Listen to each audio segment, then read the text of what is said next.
नमस्कार दोस्तों, जय हिंद जय भारत। मैं हूं CL Saini, CD RK Saini BEd classes में आप सभी का हार्दिक स्वागत है, अभिनंदन है।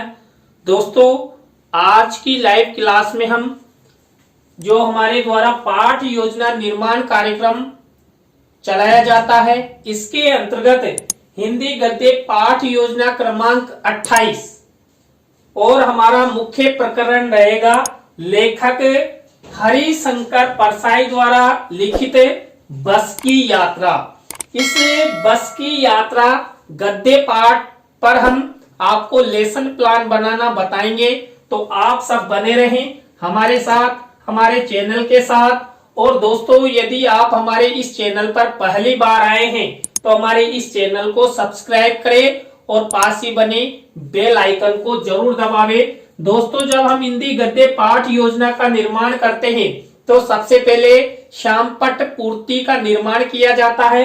श्यामपट्ट पूर्ति के अंतर्गत हम विद्यालय का नाम, कक्षा, दिनांक, विषय, विधा, कालांश और कालांश का समय लिखते हैं। बीच सेंटर में हमारे प्रकरण का नाम लिखते हैं, प्रकरण को अंडरलाइन करते हैं और इन्वर्टेड कॉमाज में बंद करते हैं।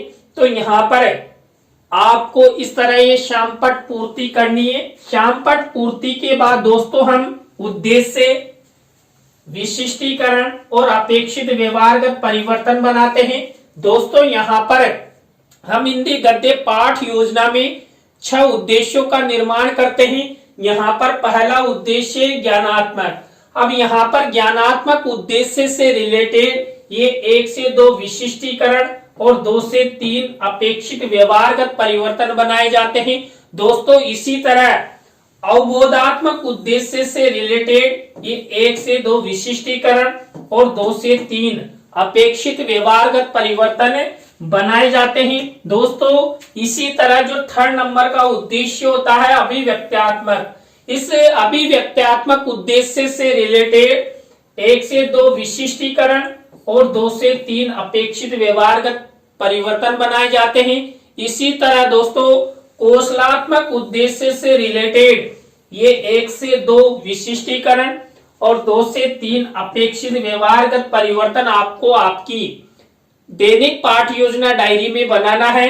इसी तरह दोस्तों, यहाँ पर अभिरुच्यात्मक उद्देश्य से रिलेटेड ये 1 से 2 विशिष्टीकरण और 2 से 3 अपेक्षित व्यवहारगत परिवर्तन बनाना है। इसी तरह दोस्तों, अभिवृत्त्यात्मक उद्देश्य से रिलेटेड ये 1 से 2 विशिष्टीकरण और 2 से 3 अपेक्षित व्यवहारगत परिवर्तन बनाना है।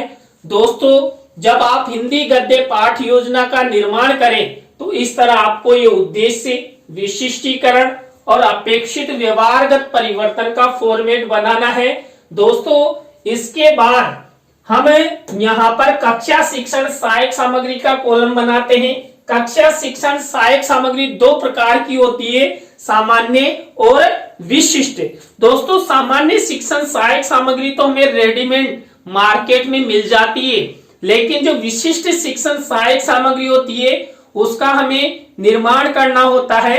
तो दोस्तों, विशिष्ट शिक्षण सहायक सामग्री के अंतर्गत हम चार्ट, चित्र, मॉडल, प्रतिकृति आदि का निर्माण करते हैं। दोस्तों, यहाँ पर जो हमारा मुख्य पाठ है, मुख्य प्रकरण है, मुख्य टॉपिक है बस की यात्रा, इस पर हम चार्ट और चित्र का निर्माण करेंगे। इसी तरह दोस्तों, कक्षा शिक्षण सहायक सामग्री के बाद आपको पूर्व ज्ञान का कॉलम बनाना है। दोस्तों, यहाँ तक की प्रक्रिया आपको अच्छे से निर्माण करनी है, जिससे आपका लेसन प्लान अच्छा बने और आपका पर्यवेक्षक भी खुश हो जाए। दोस्तों, इसके बाद हमारी मुख्य पाठ योजना का प्रारंभ होता है। हमारी मुख्य पाठ योजना का पहला शिक्षण बिंदु, पहला सोपान, पहला चरण होता है प्रस्तावना। दोस्तों, इस प्रस्तावना को उत्प्रेरणात्मक उपक्रम भी कहते हैं। दोस्तों, प्रस्तावना शिक्षण बिंदु के अंतर्गत हम प्रस्तावना के प्रश्न बनाते हैं, जिनकी संख्या हम 3 से 5 निर्धारित करते हैं। अंतिम प्रश्न समस्यात्मक होता है। जो प्रस्तावना के प्रश्न बनाए जाते हैं उनमें तारतम्यता होती है, जिग जैक होता है और उत्तरों से ही प्रश्न बनाए जाते हैं। ऐसे प्रश्न यहाँ पर बनाए जाते हैं जिनका उत्तर छात्र छात्रा आसानी से दे सके, छात्र छात्राओं के पूर्व ज्ञान पर आधारित होने चाहिए, संक्षिप्त होने चाहिए, सरल होने चाहिए, सुबोध होने चाहिए। दोस्तों बस की यात्रा पर मैंने प्रस्तावना के प्रश्न कैसे बनाए। पहला प्रश्न देखिए यहाँ पर प्रश्न नंबर 1 है, सोने की चिड़िया किस देश को कहा जाता था, तो भारत को। अब इसी उत्तर से हमारा नेक्स्ट प्रश्न बनेगा, भारत के लोग एक स्थान से दूसरे स्थान पर किनके द्वारा आवागमन करते हैं, तो यातायात के साधनों के द्वारा आवागमन करते हैं। अब इसी उत्तर से हमारा अगला प्रश्न बनेगा, यातायात के कुछ साधनों के नाम बताइए, तो यहाँ पर हमारा उत्तर रेल, बस, ट्रक, बाइक आदि। तो इसी उत्तर से हमारा नेक्स्ट प्रश्न बन रहा है, बस में यात्रा करना क्या कहलाता है, बस में यात्रा करना बस की यात्रा कहलाता है। अब इसी उत्तर से हमारा नेक्स्ट प्रश्न बना हुआ है, लेखक हरिशंकर परसाई द्वारा रचित बस की यात्रा वृत्तांत के बारे में आप सब क्या जानते हैं, तो ये अंतिम प्रश्न समस्यात्मक हो गया। दोस्तों यहाँ पर उत्तरों से प्रश्न बनाया गया, प्रश्नों में तारतम्यता है, जिग-जैग है और छात्र छात्राओं के पूर्व ज्ञान पर आधारित ये सब प्रश्न है। तो दोस्तों प्रस्तावना के प्रश्नों के बाद हम हमारी सेकंड स्टेप यानी सेकंड शिक्षण बिंदु बनाते हैं, जो होता है उद्देश्य कथन। दोस्तों उद्देश्य कथन को पाठ्याभिसूचना भी कहते हैं। इसके अंतर्गत जो छात्र अध्यापिका होते हैं, ये छात्र छात्राओं को मुख्य पाठ के बारे में सूचना प्रदान करते हैं। मुख्य पाठ का उद्देश्य कथन करते हुए ही यहाँ पर मुख्य प्रकरण को श्यामपट्ट पर लिखा जाता है। दोस्तों यहाँ पर किस तरह उद्देश्य कथन किया गया है, बच्चों आज हम सब लेखक हरिशंकर परसाई द्वारा रचित बस की यात्रा नामक यात्रा वृत्तांत के बारे में विस्तार पूर्वक अध्ययन करेंगे। तो आप सब बने रहें हमारे साथ, हमारे इस चैनल के साथ। और दोस्तों यदि आप हमारे इस चैनल पर पहली बार आए हैं तो हमारे इस चैनल को जरूर सब्सक्राइब करें। और दोस्तों यहाँ पर इस तरह उद्देश्य कथन करते हुए हमें छात्र छात्राओं को चित्र भी दिखा सकते हैं। तो यहाँ पर यदि आप चित्र दिखाते हैं तो शिक्षण सहायक सामग्री के कॉलम में आपको इस तरह चित्र मेंशन करना है। अब यहाँ पर देखिए बस की यात्रा है, तो बस की यात्रा का चित्र यहाँ पर मेंशन किया गया है, इस तरह मिनीचर आपको लगाना है। इसके बाद हमारा नेक्स्ट शिक्षण बिंदु आता है पाठ प्रस्तुतिकरण। इस पाठ प्रस्तुतिकरण में जो छात्र अध्यापिका होते हैं, हमारे मुख्य प्रकरण के बारे में छात्र छात्राओं को सूचना प्रदान करते हुए उस पाठ की पृष्ठ संख्या को खोलने का आदेश यहाँ पर दिया जाता है और छात्र छात्रा संबंधित पाठ की पुस्तक में से पृष्ठ संख्या खोलकर देखते हैं। तो यहाँ पर देखिए जो बस की यात्रा पाठ है उसको खोलकर छात्र छात्रा देखेंगे। तो दोस्तों यहाँ पर हमने मुख्य पाठ योजना के अंतर्गत सबसे पहले प्रस्तावना के प्रश्न, उद्देश्य कथन और पाठ प्रस्तुतिकरण की स्टेप अपनाई। इसके बाद हमारी नेक्स्ट स्टेप आती है आदर्श वाचन। देखिए दोस्तों आदर्श वाचन किया जाता है छात्र अध्यापिका द्वारा। किसका? जो हमारा मुख्य पाठ है बस की यात्रा। इस बस की यात्रा पाठ की विषय वस्तु का यहाँ पर आदर्श वाचन किया जाता है। दोस्तों आपको यहाँ पर एक विशेष कार्य करना है, जो हमारा शिक्षण सहायक सामग्री का कॉलम है इसमें आपको बस की यात्रा की विषय वस्तु को लिखना है। जितनी विषय वस्तु आपने यहाँ पर लिए, चाहे एक चैप्टर लिया है, 2 चैप्टर लिया है, उसको यहाँ पर मिनीचर पर लिखकर फोल्ड करके चस्पा कर देते हैं। तो दोस्तों यहाँ पर भी मेरे द्वारा बस की यात्रा विषय वस्तु लिखी गई है, अभी आपको दिखाई नहीं दे रही है। तो ये 2.5 लाख रुपए का पेन है, ये आपको इस बस की यात्रा विषय वस्तु दिखाएगा। तो भाई दिखा दे जल्दी से बच्चों को। ये यहाँ पर बस की यात्रा इस पाठ की विषय वस्तु आपको दिखाई दे रही है। देखिए दोस्तों मैंने पूरे पाठ की विषय वस्तु एक साथ नहीं लिए, हम चैप्टर वाइज लेते हुए यहाँ पर एक ही अध्याय पर 3 या 4 लेसन प्लान बना सकते हैं। तो मेरे द्वारा ये इतनी विषय वस्तु ली गई है। तो दोस्तों आप इसका स्क्रीनशॉट ले लीजिए, जिससे आप लेसन बनाने में आपको किसी तरह की कोई प्रॉब्लम ना हो। तो दोस्तों यहाँ पर ये विषय वस्तु आपको शिक्षण सहायक सामग्री के कॉलम में लगानी है। इसके बाद हमारी नेक्स्ट स्टेप आती है अनुकरण वाचन। दोस्तों अनुकरण वाचन छात्र छात्राओं द्वारा किया जाता है। आदेश कौन देता है? छात्र अध्यापक छात्र अध्यापिका। किसका आदेश देते हैं? हमारे मुख्य प्रकरण को पढ़ने के लिए। यहाँ पर जो छात्र अध्यापक छात्र अध्यापिका होते हैं उसकी इच्छा अनुसार पूरी कक्षा में से किसी भी छात्र छात्रा को खड़ा करके यहाँ पर मुख्य पाठ का अध्ययन अध्यापन करवाया जाता है। छात्र छात्रा उन्हें जैसा भी आता है उसके अनुसार वो पाठ को पढ़ते हैं। तो दोस्तों ये अनुकरण वाचन की स्टेप हुई। अनुकरण वाचन के बाद हमारी नेक्स्ट स्टेप आती है अशुद्धि संशोधन की।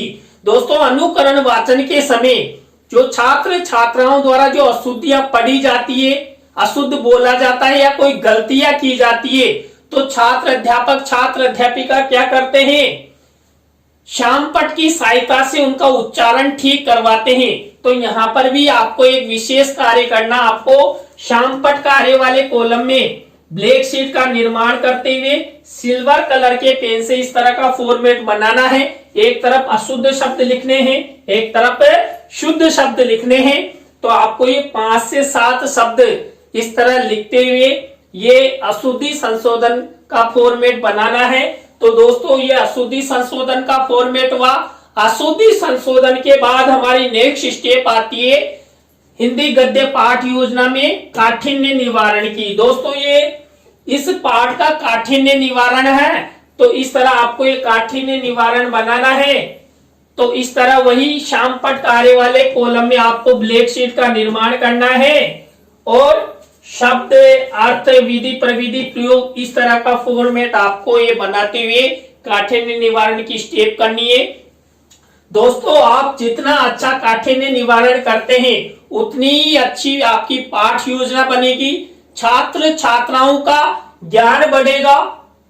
और इसके बाद हमारी नेक्स्ट स्टेप आती है सारांश कथन की। दोस्तों यहाँ पर जो हमने बस की यात्रा इस पाठ की जो विषय वस्तु ली है उसका सारांश यहाँ पर किया जाता है। सारांश कथन छात्र अध्यापक छात्र अध्यापिका द्वारा किया जाता है। तो दोस्तों आपको भी यहाँ एक विशेष कार्य करना है। शिक्षण सहायक सामग्री के कॉलम में आपको ये मिनिएचर बनाना है। किसका? बस की यात्रा पाठ का सारांश। इस तरह ये मिनिएचर बनाते हुए इसमें सारांश कथन लिख देना है।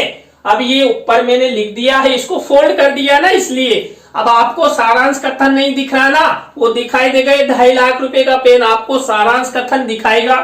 तो देखिए दिखा भाई, ये सारांश कथन किसका? बस की यात्रा पाठ का सारांश। देखिए यहाँ पर उतना ही सारांश है जितना हमने विषय वस्तु लिए। हम यहाँ पर देखिए उस पूरे अध्याय में 4 लेसन प्लान बनाते तो उसके हिसाब से सारांश कथन कर देते हैं। तो दोस्तों ये सारांश कथन आपको शिक्षण सहायक सामग्री के कॉलम में चस्पा करना है। दोस्तों इसके बाद हमारी नेक्स्ट स्टेप आती है बोध प्रश्न उत्तरों की। तो दोस्तों यहाँ पर जो हमने विषय वस्तु आदर्श वाचन में ली थी उसी विषय वस्तु में से ये कम से कम 5 बोध प्रश्न उत्तर हमारे द्वारा बनाए जाते हैं। तो ये बोध प्रश्नों की स्टेप हुई। बोध प्रश्नों उत्तरों के बाद आपको मौन वाचन की स्टेप बनानी है। मौन वाचन छात्र छात्राओं द्वारा किया जाता है और छात्र अध्यापक छात्र अध्यापिका छात्र छात्राओं को आदेश देते हैं। तो इस तरह ये मौन वाचन की स्टेप हो गई। मौन वाचन के बाद हमारी नेक्स्ट स्टेप आती है विचार विश्लेषणात्मक प्रश्नों की। देखिए दोस्तों विचार विश्लेषणात्मक प्रश्नों में क्यों और कैसे वाले ज्यादा प्रश्न लिए जाते हैं। तो मेरे द्वारा ये 3 विचार विश्लेषणात्मक प्रश्न बनाए गए। आपको भी इसी तरह विचार विश्लेषणात्मक प्रश्न बनाने हैं। विचार विश्लेषणात्मक प्रश्नों के बाद हम कौन सी स्टेप अपनाते हैं जल्दी से बताइए। देखिए मैंने बहुत सारे लेसन प्लान आपको बता दिए हैं, आपको याद नहीं आ रहा ना, तो आज ऐसा करना मार्केट जाना और 1 किलो बादाम लेना और आज से ही दूध बादाम खाना पीना शुरू कर दो। और देखिए थोड़ी सी बादाम इधर भी भेज देना, जिससे वो जो बादाम देखूंगा तो उसका असर आपको भी पड़ेगा और मेरे भी पड़ेगा। तो इस तरह दोस्तों हमारी नेक्स्ट स्टेप, नेक्स्ट चरण होता है मूल्यांकन प्रश्नों का। तो देखिए ये मूल्यांकन प्रश्नों की स्टेप हो गई। यहां पर हम 3 तरह के प्रश्न बनाते हैं, वस्तुनिष्ठ प्रश्न, रिक्त स्थानों वाले, सत्य असत्य वाले, या लघुत्तरात्मक अति लघुत्तरात्मक वाले। यहां पर देखिए सब में मैंने 2-2 प्रश्न लिए हैं। आप जब इस लेसन प्लान को आपकी दैनिक पाठ योजना डायरी में बनाए तो आपको इस तरह ब्लैक शीट का निर्माण करना है और सिल्वर कलर के पेन से ये मूल्यांकन प्रश्न करने हैं। मूल्यांकन प्रश्नों के बाद हम गृह कार्य की स्टेप अपनाते हैं। गृह कार्य के अंतर्गत वही हम शामपट कार्य वाले कॉलम में ब्लैक शीट का निर्माण करते हैं और सिल्वर कलर के पेन से 1 से 2 निबंधात्मक प्रश्न छात्र छात्राओं के लेखन कौशल के विकास हेतु यहाँ पर दिए जाते हैं। तो दोस्तों आज की लाइव क्लास के अंतर्गत हमने हिंदी गद्य पाठ योजना क्रमांक 28 के अंतर्गत लेखक हरिशंकर परसाई द्वारा रचित बस की यात्रा नामक यात्रा वृत्तांत पर आपको लेसन प्लान बनाना बताया। आज का लेसन प्लान आपको कैसा लगा कमेंट्स में हमें जरूर बताएं। अच्छा लगा हो तो लाइक करें, कमेंट्स करें और शेयर जरूर करें दोस्तों। इसी तरह आप सपोर्ट करेंगे तो हम भी आपके लेसन प्लान बनाते रहेंगे। और दोस्तों आप लेसन प्लान चाहते हैं तो हमारे इस हेल्पलाइन नंबर पर कमेंट्स किया करो, तभी जाकर आपके लेसन प्लान बनेंगे, नहीं तो नहीं बन पाएंगे। दोस्तों आज के लिए बस इतना ही, इजाजत दीजिए। न्यू लेसन प्लान की लाइव क्लास के साथ हम आपसे फिर मिलेंगे CD RK Saini B.Ed classes में। जय हिंद, जय भारत, राम राम सा।